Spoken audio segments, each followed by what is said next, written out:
לפחות מחאה צודקת. נוער הגבעות מייצר פה מדי פעם הרבה עניין וכותרות, אבל סרטים עלילתיים לא נעשו בקשר הזה שבין נערי הגבעות, הימין הקיצוני, לבין אנשי החטיבה היהודית בשב"כ. ועכשיו יש כזה סרט, הוא נקרא בן דוד, ואיתנו הבמאי אביתר רוזנברג. קודם כל, בוא נראה קטע קצר מתוך הסרט.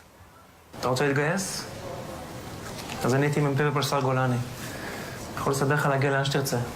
כרגע עם כל התיקים שיש עליך, מקסימום תהיה פקד בקריה. התפקיד של צה"ל זה להגן על האזרחים בישראל, לא לפגוע בהם. נכון?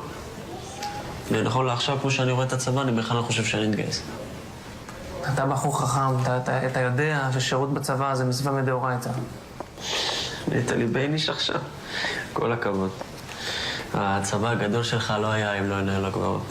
הצבא הזה הוא גם שלך, והוא שומר עליך. הקדוש ברוך הוא שומר עליי. רק נסביר את הסיטואציה בעצם.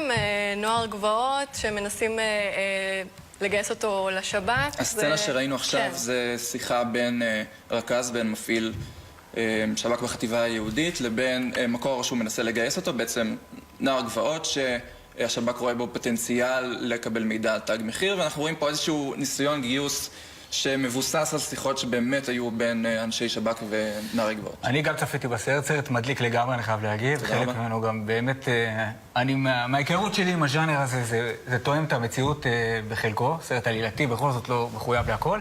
אני רוצה לשאול אותך, אתה לומד במכללת ספיר, ראש החוג של רני בלר, מה מקורות ההשראה שלך, מאיך הגעת בכלל לעשות סרט על נער גבעות ועל השב"כ? קודם כל, רני בלר הוא לא רק ראש החוג, הוא גם מחנך האישי של הסרט והמורה שלי לבימוי. ורני בלר מהרגע הראשון שאמרתי לו, זה הרעיון שלי לסרט, הוא אמר, מדהים, תעשה את זה, ותמך בי מהרגע הראשון, ואני גם חושב שהוא אוהב את הסרט. מה ההיכרות שלך עם נוער הגבעות? ההיכרות שלי עם נוער הגבעות זה פשוט כי גדלתי בגוש עציון, למדתי בישיבה תיכונית בקריית ארבע, וכשאתה לומד שם, במיוחד בשנים של האינתיפאדה השנייה, בשנים הקשות של הפיגועים, הגבעות זה משהו שהיו מאוד קרוב, ואני מכיר נערי גבעות. הסתובבת שם? פנו גם אליך? כאילו, אתה מכיר את הסיטואציות של הסרט? אני אישית לא הייתי ממה שנקרא נוער הגבעות, אבל חברים מאוד טובים שלי, כן, השב"כ פנה אליהם, ניסה לגייס אותם. בהחלט זה סיפור שאני מכיר מקרוב, ומצד שני אני גם מכיר אנשי שב"כ מהשירות הצבאי שלי, ופתאום אני נמצא בין שתי עולמות, ואני צריך לבחור בעד מי אני, ומזה נולד הסרט. מה בשורה התחתונה של הסרט? שאפשר לגייס נער גבעות, אבל... בלי ספוילרים. בלי ספוילרים, אבל בעצם השורה התחתונה זה לא ממש עובד. השורה התחתונה זה מאוד קשה. נראה לי שגם אתה מכיר את העניין. זה מאוד קשה לגייס מקורות אנושיים, גם בכלל ובמיוחד יהודים.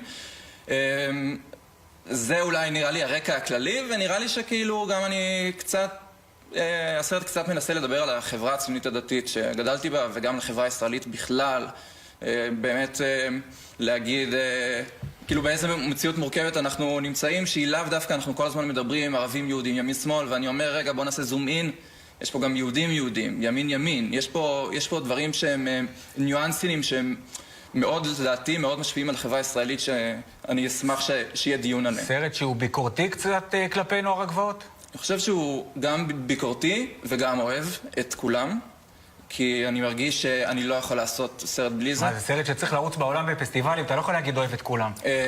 זה לא דורה. הוא גם ביקורתי וגם אוהב. אני לא יכול להגיד, אני לא אובייקטיבי כלפי הסרט, אני חושב שרק מי שראה את הסרט יגיד מה דעתו. אני גם לא רוצה שאתה תראה את הסרט ותבחר צד, אני רוצה שאתה תראה את הסרט ותחשוב. זה משהו שמאוד חשוב לי בעשיית קולנוע, וזה מה שניסיתי לעשות. לאיפה זה הולך? לאיזה פסטיבל אתה מועמד?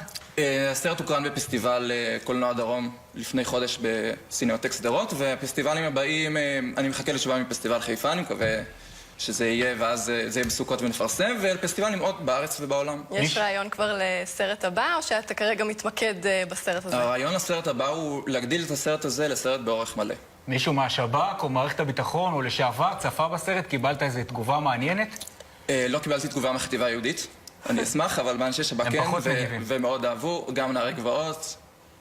זה מאוד מעניין לראות. תשמע, אם הצלחת לרגש ולספק גם את אנשי השב"כ וגם את נוער הגבעות, קודם כל עשית צעד דרמטי, חסר תקדים, ודבר שני, אולי יש בעיה בסרט.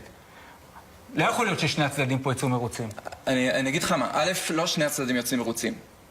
כאילו, אני יכול להגיד לך שחבר שלי שראה את ההקרנה בפסטיבל קולנוע דרום יצא והוא אמר, תשמע, אני מכיר נערי גבעות, הסרט שלך טוב, אבל הם לא כל כך יאהבו אותו, כי אם הצליחו לגייס מקור, סימן שהם לא מספיק חזקים. והם מצליחים, כמו שאנחנו יודעים. תודה רבה. איפה אפשר לצפות בזה רק? כרגע אנחנו מחכים לתשובה בפסטיבלים, וכשיהיה אנחנו נפרסם את ההקרנה. תודה רבה, רוצו מחכים לצפות. בקול. תודה.